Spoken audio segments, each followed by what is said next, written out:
Sasa bwana, hii inaitwa first impression. Mimi sijawahi kuendesha hii Hilux. Hii ndo mara ya kwanza. Ila kitu cha kwanza na notice ni steering. Space ya nyuma ni safi. Of course mimi kitu ambacho mimi nimependa kwanza kwenye hii generation ya hii Hilux. Cha kwanza wazee ni interior. Kiukweli for years in Toyota za interior za Toyota wazee yani zinakuwa ziko tu basic yani.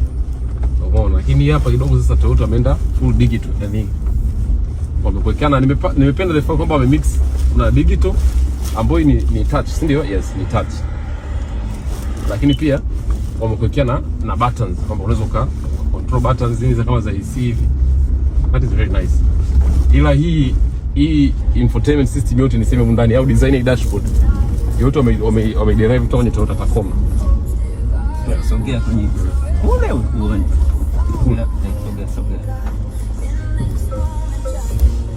Sensors hizo umeona? Ilikuwa kama kugonga. Yeah, okay. Nice.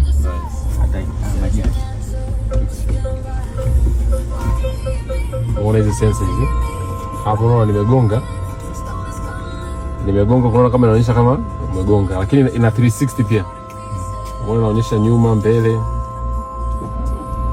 Na ina hiyo ni brake hiyo. Hilo ni jani tu. Sema wangu inashtuaga hiyo, unajua kama mtu